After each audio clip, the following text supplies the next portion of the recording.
रायगढ़ जिले में जिला प्रशासन तरफ अत्यंत धूमधाम रे पालित होती जातीय पताका तले समस्ते जाति धर्म वर्ण निर्विशेष समस्ते समवेत समावेश होती एवं आज संकल्प थिला जे प्रिय प्रधानमंत्री प्रिय मुख्यमंत्री को नेतृत्व जो भली भाव में भारत प्रधानमंत्री विकसित भारत ओडिशा रे मुख्यमंत्री प्रयास विकसित ओडिशा पाई प्रयास चली आमे समस्ते योगदान करिवा एवं ओडिशा को एक विकसित समृद्ध राज्य रे परिणत करिवा भारत को एक जो भारत मातार अखंड भूखंड को आमे समस्ते रक्षा करिवा पाई आमे संकल्प नेबा आमर दायित्व आमे निर्वाह करिवा आमको जो जो शहीद माने जो मानकर बलिदान रे रक्तदान रे आज आमको स्वाधीनता मिली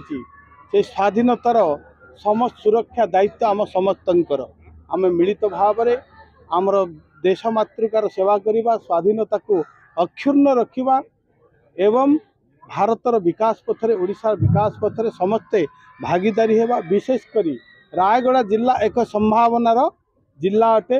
एठी खनि खादान प्राकृतिक संपद भरपूर एवं एठिर जो आदिवासी लोक अत्यंत सरल एवं निरीह सेमानकर विकास होची आम समस्तंकर दायित्व तांकु आमर जो सर्वांगीन विकास एवं अंत्योदय सामूहिक विकास समस्तंकर विकास करिवा अंत्योदय अर्थात समाजर शेष भागरे थिबा लोक को समाजर मुख्य भागरे मुख्य स्रोत रे शामिल करिवा एवं सरकारंकर विभिन्न योजना को तांको पाखरे पहुंचेबा तांकर अर्थनैतिक सांस्कृतिक आध्यात्मिक चेतनार अभिवृद्धि करिवा। आज आमर सरकार संकल्प नहीं जे ओडिशार सामग्रिक विकास पाई शिक्षा स्वास्थ्य गमनागमन शिल्प प्रत्येक क्षेत्र रे आज ओडिशा अग्रगति करुच्ची। आगामी दिन में ओडिशा एक सुस्थ समृद्ध विकसित राज्य रे परिणत हम और आम समस्ते से भागीदारी हेबा।